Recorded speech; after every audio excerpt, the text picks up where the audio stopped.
Welcome to Something Crunchy. Tyler is homies with Blake. Blake is the older bro of Blair. Blair is married to Tyler, and is a slutty slut. Welcome to Something Crunchy. What the hell is crunchy? Welcome to Something Crunchy. Welcome to another special edition episode of Something Crunchy. I am Cullen Blake. With me, as always, biscuits and taters. Yeah. We have got a fun sode, a fun guest, and a fun topic tonight. Yeah. Previously from the band Small Leaks Sink Ships, now a solo act out of Portland, Oregon. Please welcome London from Kult Krimes. Hey. Yeah.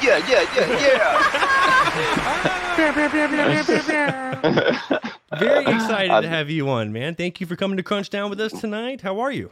Absolutely. I am doing great, man. Thanks for having me. Of course. What is new in Rip City? Still waiting for everything to fully open up. I feel like we're one of the last states. I think there's still a handful of states that's not like fully open, or really, I don't know. I have no clue, but it's the West Coast. Yeah, I know. Right. Yeah. So I'm more just like really excited for shows to come back, especially local shows. So that's what I'm waiting for. Live shit is missed. Things are actually big time. Things are coming back though. Like we're starting to get some, stand-up shows back, some concerts back. We're a part of an event tomorrow night. It's a cannabis and comedy festival here in Phoenix. And that's a free show. You only pay for parking. We expect a big turnout for that. We have a booth there. It's gonna be fun. Yeah, it's going to be a lot of fun. That's going to be easy laps right there. I think so. Yeah. I think so. We're the only podcast. It is a bunch of like weed vendors and stand-up comics. And yeah. Perfect place for a little comedy podcast post up. Yeah. We're the glue in between. It's going to be money. Big time. So shout out to Hefe and Tyler and Matt, everyone that helped us get connected. Yay. We have some serious mutual friends, London. I know, right? Yeah, small world. Right? It's so weird. Yeah. Totally. And you are a most interesting individual. Tell our audience just a little bit about yourself. I know you were in Phoenix, and then we're in a band, and now solo and in Portland. Yeah, so I first started with Small Leaks with a few guys in Phoenix years ago. One of those members, Judd, is originally from Portland. He was born and raised in Portland, and then years later, he was just sick of Arizona, as well as the rest of us. And he was like, "Yeah, I want to go back to the Northwest." We're like, "Cool, I'm down to leave the desert at any point, so let's go." So I think it's been 7 years now we've been in Portland. The rest of the guys are actually up in Bend, which is kind of like the same as Flag is to Phoenix. Okay. Right on. Mountain town. Yeah, so I'm the only one in Portland, and then I started Kult Krimes 2 years ago. Kind of want to just do something, with a lack of inhibitions and just really experimental and bring out the full psycho in me that gets to have some fun. Yeah, so that's awesome. Been doing that. Yeah, doing that for a couple of years, doing a bunch of visual stuff with it too, with my buddy John, and yeah, it's been a blast. So we talk a lot about movies on here. Any personal favorites before we get into your stuff here? That's a loaded question. I love movies. Oh, okay. Yeah. Well, good. All right. Well, if that's your answer, then let's break this down. You're amongst friends here. Yes. All right. Well, let's break. Okay. Then start with all-time favorites. Just like if you had to start filling out your own personal top 10. Can understand flavor. Where would we start?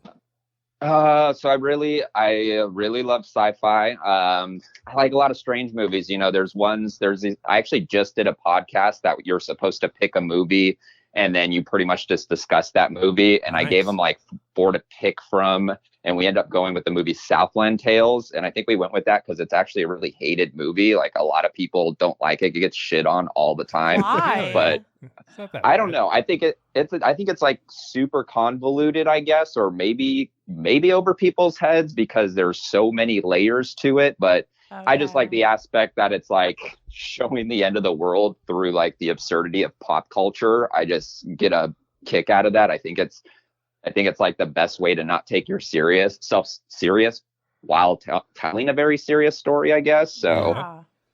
I've always loved that one. I like really artsy experimental films like Holy Mountain.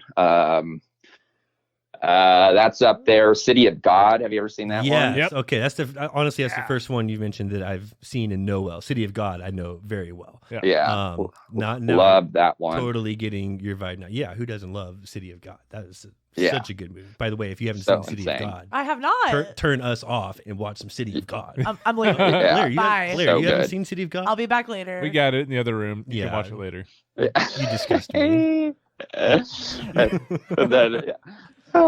Too good. I love a lot of sci-fi too. I love Ridley Scott. I like a lot of Danny Boyle's films. Sunshine is, I think, a really underrated one. Yeah. Sunshine was quality. Yeah, and I love Eternal Sunshine. No, the movie Sunshine. Oh, it's Sunshine. It's like sci-fi horror. I really like sci-fi horror because I feel like it's a super rare genre. It's like they very often, and when they do, it's either amazing or trash. I like them either way. That's so true. And there's been a lot of that recently. Nicolas Cage has been in half of them.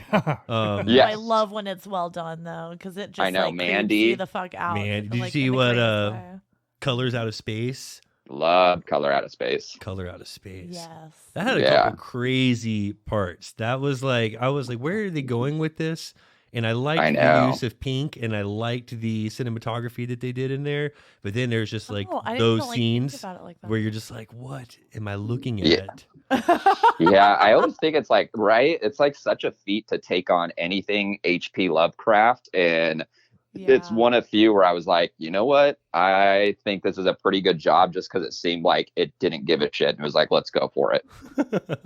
Well, you can always appreciate that. Right? Full commitment. That's awesome. Big time. Man, those are some good movies listed there. See, and that's awesome. I love when someone lists off a few of movies that they're into or some of their favorites because it tells you learn so much about that person right away. Oh, yeah, absolutely. And you're not only a musician, but I understand an expert on the subject of DMT. I don't know about an expert, but definitely well versed enough through experience. That's for sure. Nice. We have been wanting to do a Sode on this for a while. Yes. We know a little bit between the three of us, but excited to have on someone as knowledgeable as you to bring on at least some real experience to the conversation. I got some questions. Yeah, hit me up. Well, first of all, have any of you partaken? Well, first of all, allegedly. Before we start, DMT is a Schedule 1 controlled substance in the U.S., which means it is illegal to make, buy, possess, or distribute it. Some cities have recently decriminalized it, but it's still illegal under state and federal law. With that said, everything you will hear on this episode about DMT is for educational and entertainment purposes. Something Crunchy does not encourage you to seek out, produce, or possess this substance and cannot be held liable for any of your actions and or choices, no matter how deliciously trippy they might be. Lawyered. Perfect. I just get a full pass because I live in Portland and it's just like everything's legal here now. I was gonna say you get a full pass. Hall pass. I know. I'm still unsure whether this is a good thing or a bad thing yet, but time will tell. We all are. Time will tell. It's exciting to talk about. It's exciting. Absolutely. So tell us about Portland and the decriminalization of everything. It's interesting. It's like I don't know too much about the inside of everything other than probably what you know. Everything's been kind of decriminalized. I mean, yes, but outside you can't of Portland, in our minds, everyone's just doing drugs on the street. Like, I'm thinking you could walk outside and it's Woodstock / American Gangster. Yet all I hear about is protests and riots on the streets. Well, that was a year ago. That's chilled out, right? You don't. Quite a bit. You don't have your city within the city anymore. No. I mean, it's definitely it's interesting for sure. I mean, I've seen plenty of people like with needles in their toes and smoking crack pipes like right out, on the sidewalk. Depends where you are, but I've caught it many times. Yeah. So. Damn. So there's that. So the toe is the place to do it. When you run out of other places, apparently the toe is like a... Yeah, if you run out or you're trying to hide it, that's where you go to. I gotta say, that's the last place I'd probably choose, but man. Yeah. So, Dimitri, Fantasia, the businessman's trip. The 45-minute psychosis. The spiritual molecule. Don't you DMTs me with a good time. Excited to get into this. I understand it produces similar effects to other psychedelics like LSD and mushrooms. We have a lot of experience with that around here. And to answer your question from earlier, I have tried DMT. I even had a frog. Had one of the 5-MeO. the Colorado River frog, River toads. Yeah, I had one of those toads. I remember his official Latin name was the Bufo alvarez. So what does this mean? Well, I named him Bufo because he was just huge and sat there like a big Bufo. No, but like, I feel like London should answer this question. It only comes from like this bark or this toad, right? DMT? Right, yeah. So the molecule in the toad is 5-MeO DMT, and then the molecule from ayahuasca or other plants tends to be NN-DMT. And I've never done 5-MeO. I've heard plenty of stories where 5-MeO is kind of like just straight to the white light. You're nothing and everything all at once, and you're here and then gone, where NN-DMT seems to kind of break your reality down in front of you. You get a lot of those geometric patterns. You start to get a disassociation with your reality. Everything kind of turns into a communication through vibration. And then as you keep intaking, as long as you can keep intaking, because it does become overwhelming. And I think the whole methodology of smoking DMT is like, well, you got to get 3 big long inhalations and make sure you hold them. And that's easier said than done, because by the time you got this, did you? Work. Nice. Really? I mean, we squeezed the crap out of the frog. Like no, seriously, like it's like a giant toad. This is not a little toad. This is like a giant, big old Bufo. Yeah. And it has these like nodes on his back. And you have to like squeeze the node straight off the toad. You don't put it on something. No, you get like some wax paper venom and discretes this like white juice. And we like put it on the paper and froze the paper and smoked the juice. And is that how it's done? Yeah, London, did we do that right? Is that right? Because it didn't. Hey, that's something I actually don't have the answer for, only because I've never done the toad. So, but it's strange that if that's how they said you did it and it didn't do anything for you, that's super weird. Well, I kind of figured it out on my own. Did a little research. That was more like the little R&D. Yeah. And Bufo is a huge pain in the ass. I liked him a lot, actually, but I hated going to buy crickets every few days and dealing with the crickets. They smell 10 times worse than the frog, and they were just a pain in the ass. So you smoke it? What are the ways of... there's a frog, you smoke it. Like, how is this? No, that's separate. Yeah. Blair's like... I don't think DMT is necessarily a gateway drug. No, you know I'm open. But that's true. You don't really start off squeezing the nodes off the back of a Colorado River toad, collect the juices, and think, definitely more of a Blake thing. I'm going to smoke a big girthy bowl of this frog sauce. But if you gave me a positive recommendation, I mean... All right, so let's talk about the better way of doing it, the one that actually works. So yeah, I do it synthesized. So you extract it from the bark until it becomes kind of a dry crystal like dust. To me, it smells and tastes like mothballs is the best way I could put it. Slash plastic. Yeah. Smoked worse than that. No shit. Yeah. Right. Yeah. So it's not the best tasting thing, but the strange thing too about the whole smell of it after you experience it is, I swear to God, and other people that have done it too, it's like you smell it and it brings like the heebie-jeebies onto you. You're just like, oh, right back. Yep. I feel it. It's very strange. So yeah, it turns it's like a yellow crystal, and you can pretty much do it many ways. You could do it, mix it, kind of make a bit of a sponge with weed, put it on top of it, do it out of any apparatus you'd like, or now the thing I've noticed they're doing is pens. And so now they're able to synthesize it with glycerin in these pens. And some of them, it's weird because I've seen ones where it's almost like a mild recreational version, which I'm not about. I just think that's weird. It is weird. And there may or may not be one like in the studio. I'm not positive. Right. I get it confused with another pen. So I'm just saying. The watermelon one tastes funny. So I'm going to say. Tyler has experience. Here's my question. So I happen to work in an industry where we have a lot of lab equipment, free time, and spare money. So, and friends in like the cactus business too. So we happen to have all things necessary to make this happen. And sometimes the pen will lead you to a dark, cold, lonely place. You ever been there? You know what? I've been to a place that maybe you're referring to that's like void. Yeah. To me, it seems like a transitional space because I've seen it pop up in other ones, and it definitely seems like a portal of some sort. And so I think if you get in limbo during that area, maybe it could come off as dark or very fearful, kind of terrifying.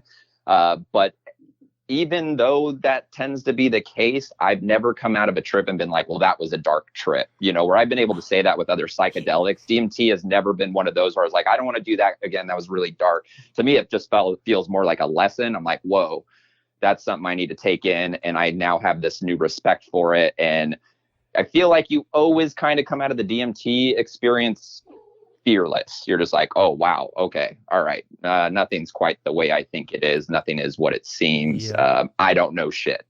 That's exactly what Tyler said the second after.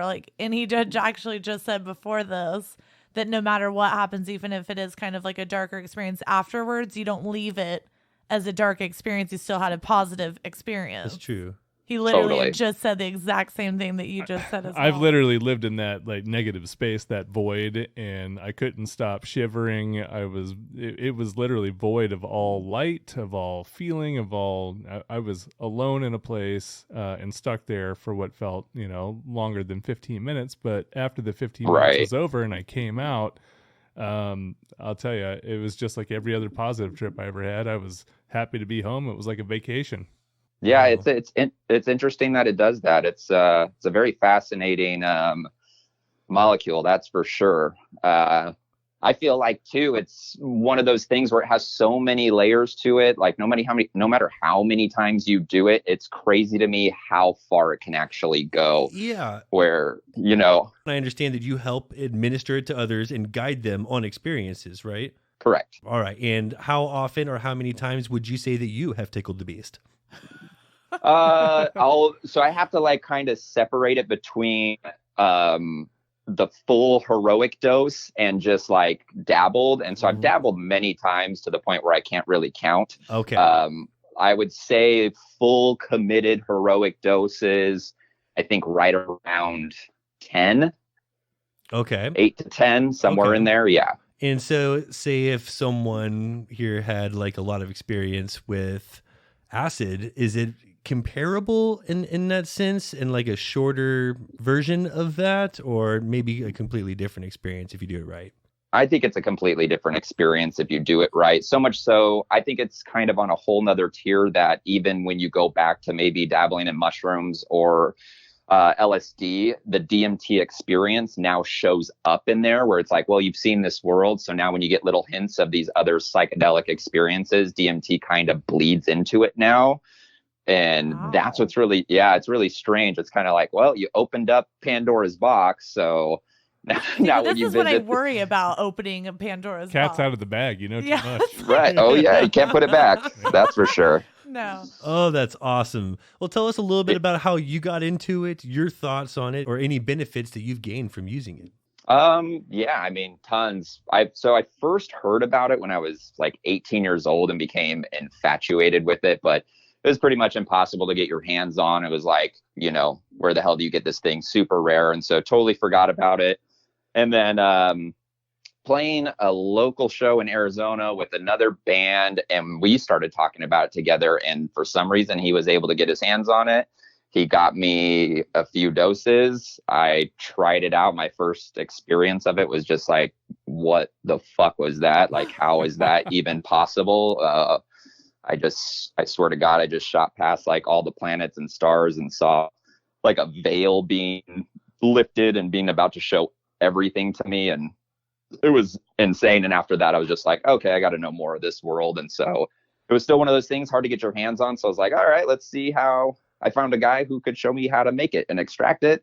Started doing that. And then before I know it, I got to play around a little more and go very deep in those realms. And it's kind of crazy what it'll show you, not only about yourself, about your consciousness, about the environment around you, how you relate to it. It'll really kind of break your ego down and give you a whole new perspective of everything around you. And I've always found it to be something that I call it like the great recycle, because every day, no matter what we're doing, no matter what we're taking in, we kind of accumulate this bullshit in the back of our brain and we hold it there and we might not be aware of it. And I think DMT just kind of, it's a big gut check and slaps you in the best kind of way. And it's almost like a reset button slash very deep embedded message and a whole lot of circus shenanigans that are like, what the fuck? Yeah. Everything in between. It's crazy what your mind will do to remind you of what's really present. Yes, True. of course. My next question was going to be like, how on a scale from like 1 to next door neighbor, how easy is it to get it in Portland these days? But you have skipped that step and gone right into the Walter White. Like, forget about it. Oh, man. It's actually, you know, it's funny too. It's one of those that is actually, I mean, compared to other stuff, it's not that hard to create it. Yep. So you're saying it's easier than pinning down your Colorado River toad and squeezing the nodes off its back? Like this sounds like a difficult process. Right. And then freezing the wax paper and scraping off the stuff to get it. Well, hold on. We got a dog barking. Yeah, we have a dog barking on our end. So yeah, that frog, no fun and totally nasty. That would be the way that you do it. Squeezing though. the juices, and it was with these two girls, and like they were more brave than I was about the squeezing and the collecting. The frog didn't like it. I didn't like it. It wasn't a fun experience for anyone. I don't recommend it. So it sounds like you have a better way. Sounds like there's doing way things. better ways for those. Yeah, let's go to Portland. Yeah. Yeah, you know, it's interesting because it sounds like kind of a similar, maybe less of a primal version of it, but same kind of extracting process where you're just kind of mixing a bunch of ayahuasca ground bark with a few other chemicals, water, shaking it up, keeping the temperature right. Other than that, you put it away, pull it out a few weeks later, freeze it, and yeah, scrape the crystals. Bam. You make it sound Wow. so simple. Mhm. Is it similar to ayahuasca trip? A DMT trip? So ayahuasca is more like or actually I should say it the other way around. DMT, so dimethyltryptamine, is the chemical compound of what you're getting high off of in an ayahuasca trip. But it's like if you took a 14-hour ayahuasca trip and condensed it into 10 minutes. Whoa. And condensed not only, you know, the severity of it, where it's like it's a much stronger trip, it's a lot shorter, everything's moving a lot quicker, it's a little bit harder to keep up with, where ayahuasca is more kind of drawn out, purging, letting go of some demons and kind of like relaxing into it. It's still a nutty experience, but two different beasts as far as the intensity goes. Ooh, okay. That makes so much more sense now. Good Yeah. fucking answer. I know. Yeah. I've always wondered Yeah. the difference. That really was like the perfect answer. That was to so Nice. well worded and so lucid and clearly explained. Damn, that's Nice. awesome. The best thing about consciousness and DMT, like when you know the correct answer, you know how to say it so people will understand you. You should True. the answers Oh, yeah. to everything. You would get along so well with one of our guests, Howard Bloom. Mm-hmm. He's an intellectual. It's a great name. I could go over his resume. His intro took like 2.5 minutes. It was obnoxious. But what he did before becoming like an author of like all these books, and he was one of the main publicists for Michael Jackson and Prince and ZZ Top and like Wow. Bob Marley and all of these. He helped build and sustain all of their careers. And before that, he has a book that he wrote called How I Accidentally Started the 60s, and all about acid and the whole hippie movement, and that's awesome. I'm just saying you guys would get along really well. That's rad. I totally agree. Yeah. And I am super excited to get into some stories with Dr. London Kult Krimes. And before we do, let's take a break. This episode of Something Crunchy is brought to you by Podcorn. Podcorn is a marketplace connecting podcasters to excellent sponsorship opportunities such as host read ads like this mid-roll, interview segments, topical discussions, and more. We at Something Crunchy proudly use Podcorn ourselves and get many of our paid sponsorships through this platform. It's easy to use, free to use, and it's a must-have even with a very small audience. Podcasters can browse and choose opportunities right on the site, set their own rates, and collaborate with brands directly without any exclusivities. You never give up any rights to your podcast, and Podcorn is there to support you along the way to ensure you're protected and compensated for the work that you do. If you're a fellow podcaster or thinking of getting into podcasting, sign up at podcorn.com. Also, there's a link for you directly in those show notes. Don't wait to monetize your podcast when you can get started today.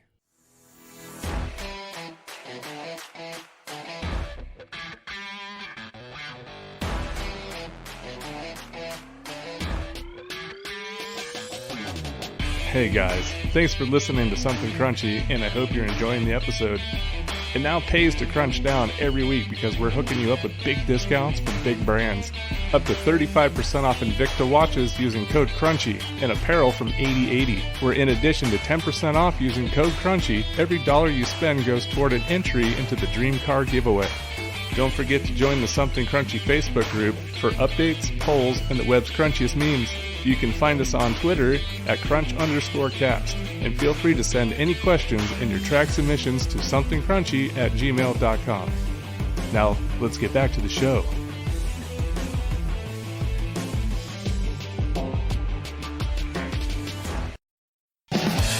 And we're back, crunching down with the London Mr. Kult Krimes. Hello. Before we continue, I have to tell you that, funny story, I saw Small Leaks when I first moved to Phoenix, and I made friends with Big Jeff, who's now Small Jeff, and he took me to a place called Sugar Daddy's to go see a band that he was like so pumped about. Small Leaks, seen him a few times, was like excited to take me to go see him. And it's funny, he took me to Sugar Daddy's to go see you guys.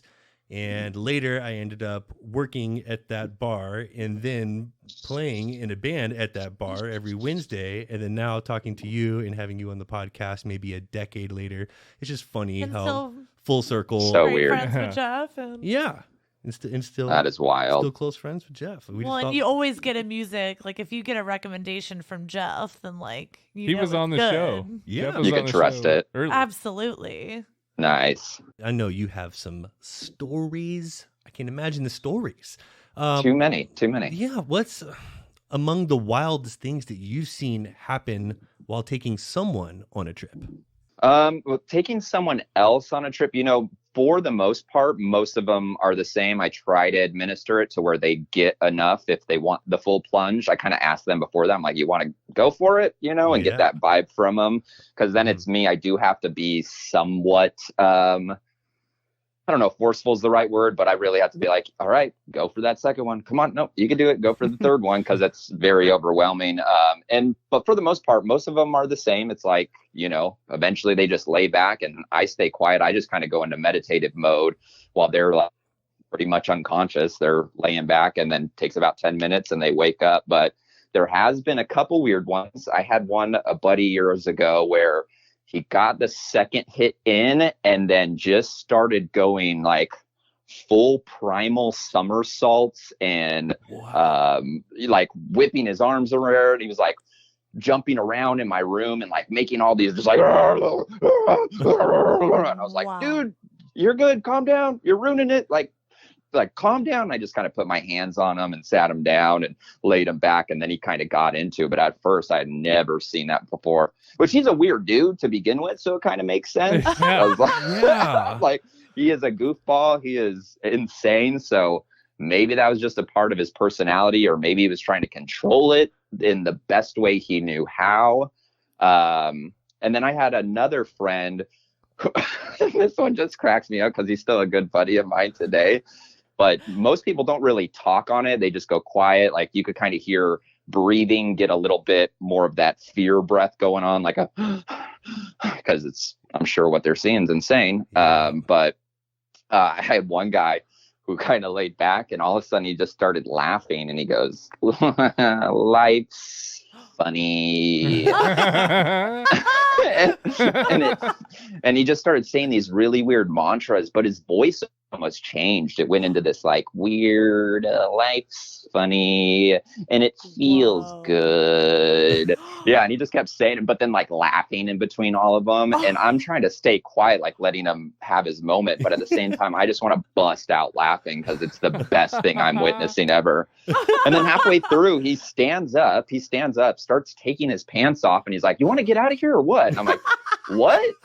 He's like, we should go. You want to go to the park? And I'm like, no, like you're 2 minutes into this thing. I'm all, you need to sit back. He's like, what? And then he just looks all dazed and confused. I'm all, sit down, man. Just sit down, lay back. You're good. And then he was able to get comfortable. But yeah, he doesn't remember any of that either. So it was like this completely involuntary thing. Like he explains it as, yeah, he was like, whatever I was saying or was happening outside of me wasn't me, because I was so far gone that makes no sense to him. And you completely explained your need for having that shamanistic vibe there to kind of like rein him in and calm him down and let him know, like, hey, you're 2 minutes in. Yeah, we got, I would need we got like another 20 to go. Maybe. I would be that wild person that starts doing something totally crazy. Well, and I wanted to judge, especially when you were talking about the very primalistic behavior. But I mean, Tyler and I were doing that during the Suns game last night. So yeah, that's true. Yeah, hard to judge. This is a no judgment zone. So, what's the craziest thing you could remember happening to you while on DMT? I mean, mainly just the trips itself. I never have done anything, in my physical 3D realm that I know of at all. I mean, I've also done it with other people. I've done it by myself. Two of the trips that I guess I would say were the most intense or far out were, one of them is definitely still to the day, like the most monumental one, because I feel like I got the most from it. It was definitely pure ego death So first of all, on most of my trips, I see these entities that look like very tall, kind of elongated, lanky jester-like beings. Wow. And they don't really like walk or run. They kind of self-perpetuate themselves into existence, and they kind of ooze out of the woodworks like circus colors. And they have a very like, I'm going to fuck with you kind of vibe, which I guess could be a little bit appalling to some, but for me, I was kind of like, whoa, what? Like, for real? And so they kind of show up, and what they're doing is, it seems like to me they're communicating, but they're communicating in this very game-like aspect where they're seeing how much you can handle, and they're almost toying with your ego a little bit, and they kind of flip you off as they do it. That's the best way I know how to describe it in human words, is it feels like a middle finger. They're like, you're trying to analyze this, you're trying to figure this out, like, go fuck yourself, man. Good luck, buddy. Wow. Yeah, good luck. Yeah. Wow. And so I see these entities almost every single time. They look about the same every time. They fluctuate maybe in size and length, but that's about it. And so one time I got to a place where there was 5 of them. I knew there was 5. I knew 2 were male and 3 were female. And I knew one of the males was like the ringleader, and he was the one kind of seeing how much I could take and how much I could handle. And he would bring like objects into this space, we'll say, and he would change the physical properties of it with his mind. And then he'd go, your turn. And I kind of look at him, and mind you, no one's talking here. This is like the language in this place is almost like pure vibration. So there's no hiccups. It's just all very pure and intentional. And so he's kind of saying like, your turn. And I'm looking at him like, what do you mean my turn? I don't know how to change the objects with my mind. And he's laughing. He's like, yeah, you do. And I'm like, no, I don't. And then he kind of stops, and he gives me this really serious look, and he kind of gets really close to me. He goes, what did you come here for? And I said, whatever you want to show me. And he goes, are you sure? And I'm like, yes. And then as that's happening, I feel like I'm merging with this entity, and it's getting closer and closer. And the feeling is becoming excruciatingly terrifying, like terror unlike I've ever experienced it before. And what I realized the terror is that I was dying. And I knew I was dying. I knew whatever was left of London was about to go away and be no more at all. And the second that was happening, I had this sliver of a choice to accept it or deny it. And I was like, fuck it. This is going to suck if people find my dead body like this, but I really have to see what's on the other side of this. Yeah. And you have the ability to make that choice and tell yourself, this is going to suck for other people, but I got to know. Turn around and go back or keep exploring. Now, when you're having that interaction with that being, do you believe that you are now being able to access something that you shouldn't be able to as far as communication, or are you just seeing something that your mind is producing? I think it's very real. If I'm being honest, I think it's far beyond any drug-induced experience, mainly because it feels uh it feels more real than this. It Yeah. looks more real than this. It speaks louder. The colors are more vibrant. The corners are sharper. The intention is full force, and it's not fucking around. And you're like, whoa. It really is like the screen door came off of life, and you're seeing it for what it is, and it's like, holy shit. Okay. So yeah. So does that make you feel bigger or smaller in terms of your place in the cosmos? In the moment, smaller, much smaller. I feel like completely agree. Completely much smaller. Feel minuscule, like almost like I didn't realize quite exactly how fucking small I was. Exactly. Yeah, it's that level of intensity kind of just, which makes sense because it really does feel like it is first taking your ego, which is our tool for kind of gauging and operating in the world we do, and it's just crushing it. And so I think that's almost like the physical interpretation of feeling small, of feeling insignificant, of feeling like, wow, there's so much more beyond myself.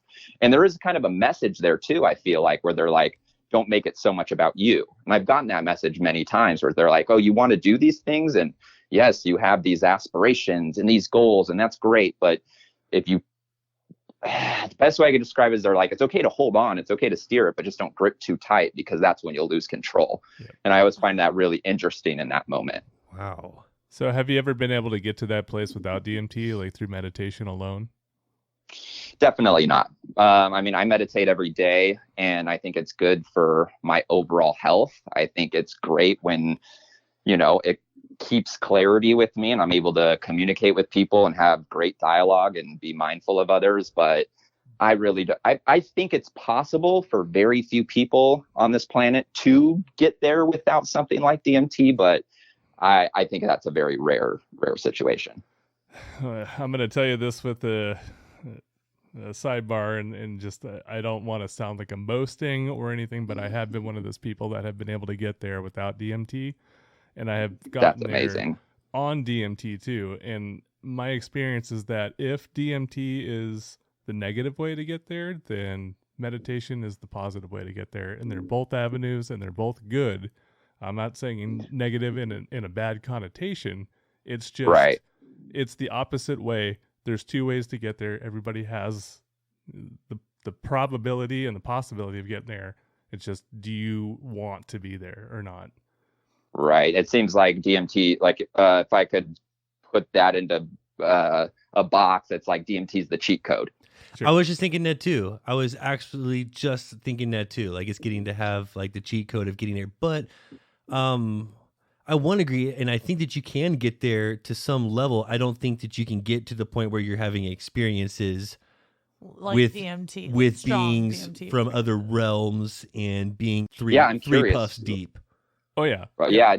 Let me ask you: do you feel like it was the same exact place, since you did kind of experience those realms both through just sober meditation and DMT? Do you feel like it was the exact same place in a way? No, it's not the same place, and you definitely experience it in a different way, because I feel like when you do it through meditation, your body doesn't have anything else to blame it on, so it takes it on as the truth, not as like a foreign substance that's making you feel that way, as like a self-defense mechanism. Ooh, interesting. That is interesting. That's well explained. Yeah. And once you get that first taste of this is true, and this isn't just something that I need to reject in my mind, then you can allow the rest of it to come in. And when that happens, then you start falling down a hole. All of a sudden you become weightless, and then you hit a bottom, and that's when the stars of the universe start to connect to one another.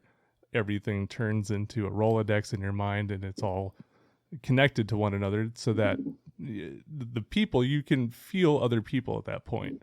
You wow. You are your own self, but you realize at that point that everybody else is just a reflection of you from a different light. And it's man, I love that. We so rarely get this deep on Something Crunchy. Oh shit. Last week we had a game where we guessed a laugh from scenes in movies. But like this is great, because I've heard Tyler and I have talked about this like yeah, but we talk about this shit all and it's so fun to be able to talk to someone like London who has experienced a similar thing, and it's crazy because the words that London has been speaking to describe those experiences. I've heard you explain in many ways as well. And I can relate with the experience I've had with other substances, and I'm curious if you believe that you have like a deeper understanding of yourself and the world around you because of your experiences with DMT, because I know that with similar substances, especially LSD, I've had that myself. Yeah, absolutely. I mean, especially in the moment and for the following weeks to come, unfortunately is still fleeting, like a dream where you get back into your routine, your typical thought processes. You get back into that beta brainwave frequency where it's like, well, I'm working, I'm doing this, I'm, back to normal life. And sometimes it's hard to hold on to that message and like incorporate it. Yes, it is. As a practice. But it's also nice to have that reset. It always feels kind of to me like a cleanse. Like it's kind of like totally. a soul cleanse or like a mind cleanse. Hard to explain, but you definitely feel just it's like kind it of is a positive experience, cleaner for most, like refreshed, a very much so better perspective, a greater perspective on things. Could everyone not use a little bit of a greater perspective? No kidding. The hardest Big thing is time. putting English words around the experience to get it across to somebody else so they can understand how to get there themselves, because our English language is not suitable for the things that you need to tell people to get people there. Not at all. It's very challenging. I mean, I think that's kind of the most, well, for me anyways, it's definitely the fun part of it is trying to encapsulate it into human words and best describe it the way I know how. And so I kind of just try to tap into the original feeling and messages of that and see if I could over time realize what it was saying. And I'm like, yeah, this is kind of what it's like, right? as best I do can. A great job of explaining it in a way where you can truly understand. Absolutely. Just like Tyler, I feel like you do the same. Very impressive. So how has DMT influenced your music? Very much so. I think, it's kind of, it shows these, musically speaking, it's almost like it shows these characters in me that want to exist, and whoever wants to be at the forefront, I kind of have to allow that. And depending on the song or what I'm working on or whatever my emotion is at the time, I just have to let it out full force. And sometimes it's almost tapping into those initial experiences when I did it and then letting it come out musically or artfully. Like I remember one time, and I haven't put the song out yet, but I made a song where I just was laughing kind of manically, and the laughter was this frequency I was kind of tapping into where it felt like very jester-like, and I kept doing it over and over. And I did it for like 30 seconds, and then I resampled it back into my keyboard and then created melodies with it. And so the entire thing, as far as like the melody music line underneath it all, is actually just these really goofy laughs that I just tapped into in the moment. Ooh. Very cool. Wow. Very cool. cool. Yeah, it was a lot of fun. So do you feel like it's a direct connection to the stream of consciousness? Oh yeah, I think so. I think that's a lot of art music, to be honest. I feel like that's the whole imagination. Maybe all the imagination isn't really us creating these things. It's like these worlds actually exist, and when we become the vessel, we kind of like line up and we're able to pull from these worlds, and that's what's coming out of us. Yeah. Because I swear to God, there's been times like I'll go back to a song I've written maybe a few months ago, and I'm like, who the fuck made that? Right. I'm listening to it, I'm reading the words, and I'm like, who made that? Who was that? What was going on there? Like, how did I do, that in a way? Sure. Totally get that. That's awesome. That's really, and do you find that you've done more of this as you've gone solo and kind of just being able to have all control? You find that more of it has been kind of influenced by, DMT or your experiences? 100%. That's awesome, man. And tell us a little bit about the artwork that you allowed us to use for this episode. Yes. Is that you? That is it's kind of like the character of a bird, and you see like the feathers in the background, but it's made out of hands. Super interesting, draws the eye. Tell us about that. So that's kind of, I think the finished, a lot of them, I mean, it depends what you're looking at, but with that one particularly, the main aesthetic and the character I kind of built.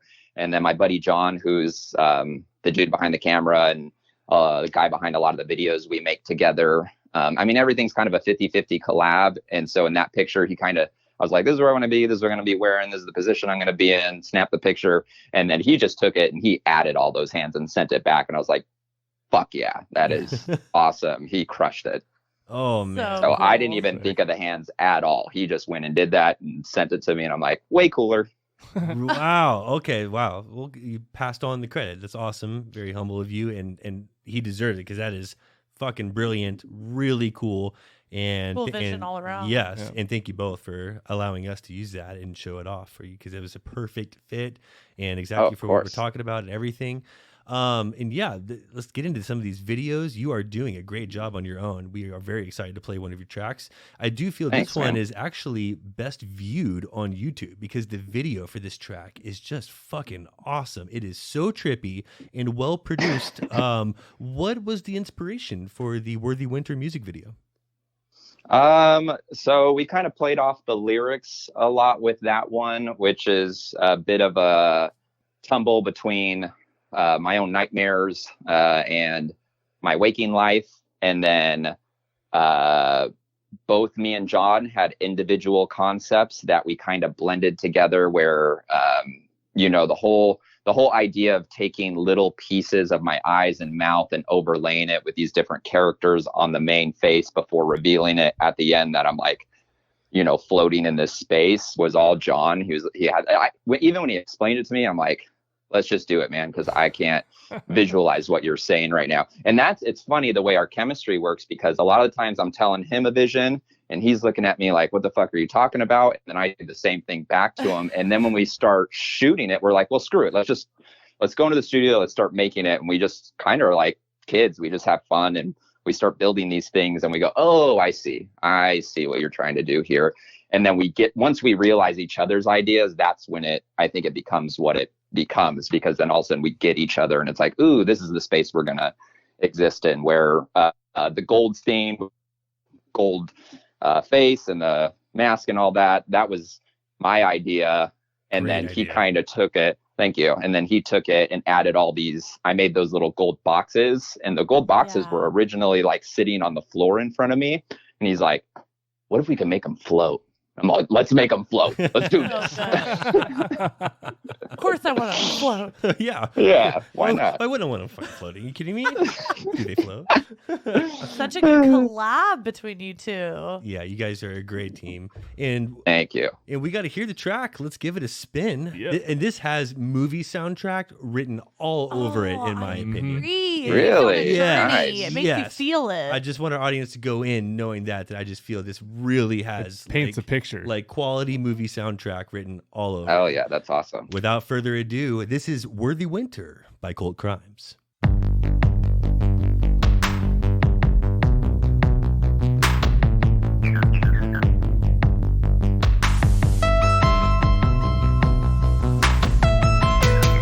The same patterns in my nightmares. Wake up and hear the birds still screaming. I was sleeping in the backyard waiting for you. I'm waiting for you. Couldn't tell what you were saying. Crumbled up your voice and played it like a guitar. Were you never really there? Were you never really there?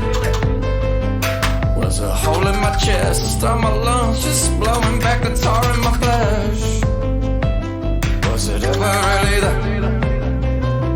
Are you playing the game? I was worn not to stray too far in my sleep, now I'm floating away.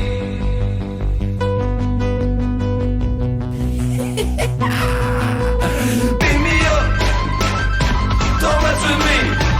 Can't give in, don't trust this feeling. Beat me up, don't mess with me. Can't give in, don't trust this feeling. It makes you feel, prepare me. In my chest, I took the raw pill. It's in fear, prepare me. In my chest, like you're sure, baby, can't be beat.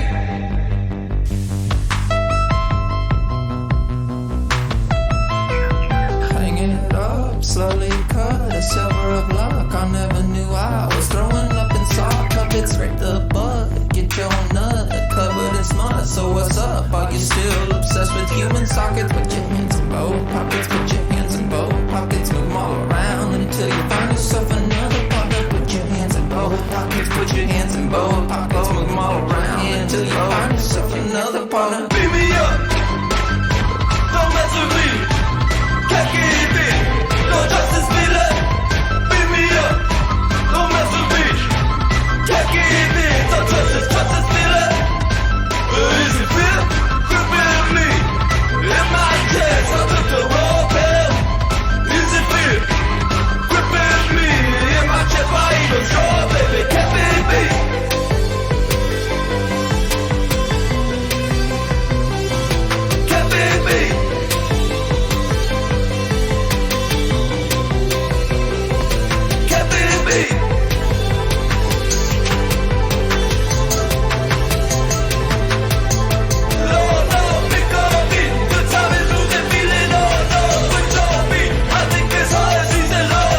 God, that is a fun one. Well Love it. done. You're dancing man. over Nice. here. Thank you, guys. Yeah, this is reasons like this moment is exactly why we need to be on camera. Yeah. I know. I wish you could have seen us during that. Oh, man. I'll just do Love that. the style you are producing, and those are some lyrics, man. That is awesome.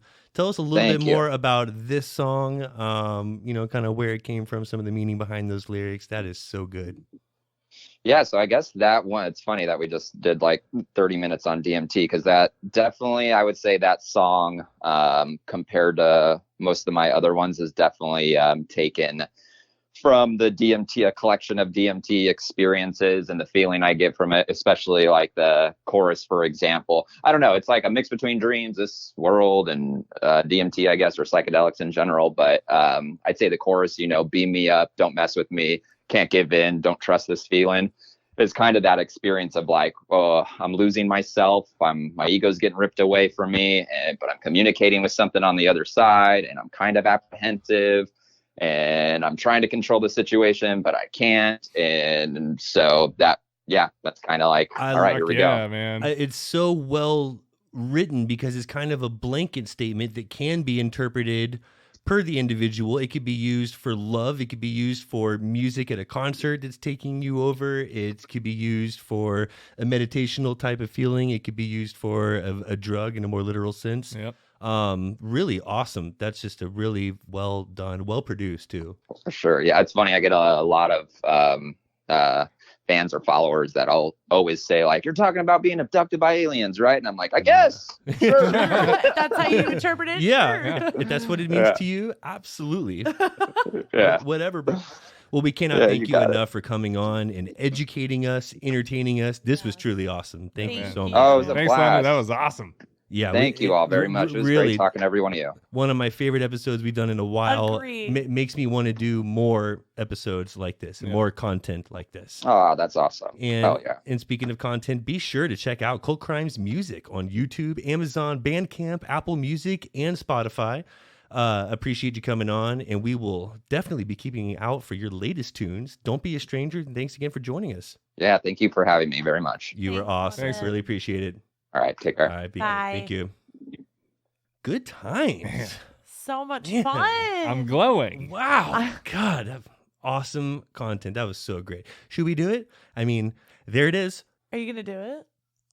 I don't think we should do it. I mean, okay. All right. Well, here's my thoughts. If it's going to be an on-air experience, it's going to be a Patreon one.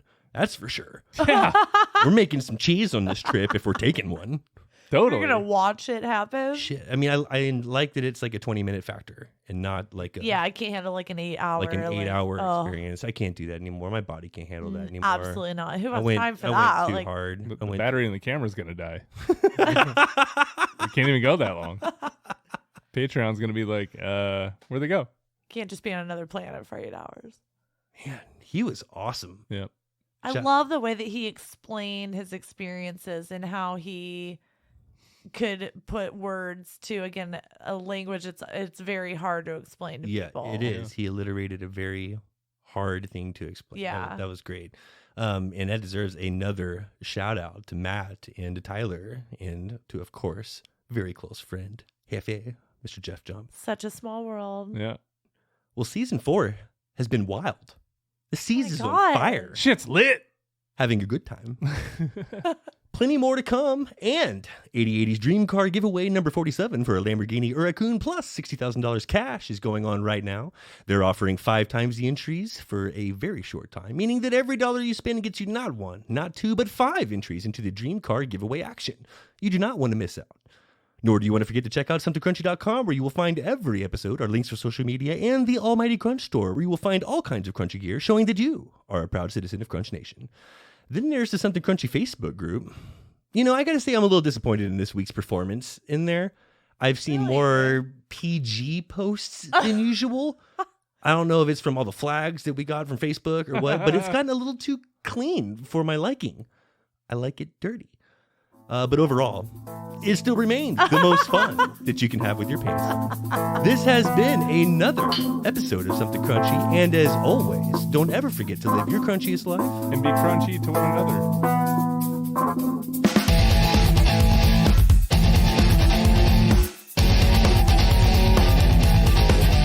Please don't forget to subscribe, like, follow, and all that crunchy good shit.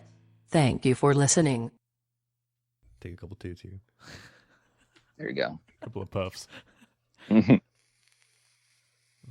are y'all smoking? I know. I just got these pineapple. I had a fan send me these pineapple habanero little gummies that supposedly, I don't know what's up with this whole like, oh, this is 5 milligram gummy. This is a 10 milligram. This is 50. Because I swear to God, I've had some that's 70. That's like, oh yeah, that's chill. And then other companies that I got this 5 milligram one, and I'm like, geez, Jones, oh, I mean, it was great, but I was like, that ain't 5 milligrams. Yeah. And if it is, everyone else is doing it wrong. It all depends on the state testing, whatever Yeah. the regulation is. Right. So it must be because it's all from Cali that she sends it to me from. So must be something with that.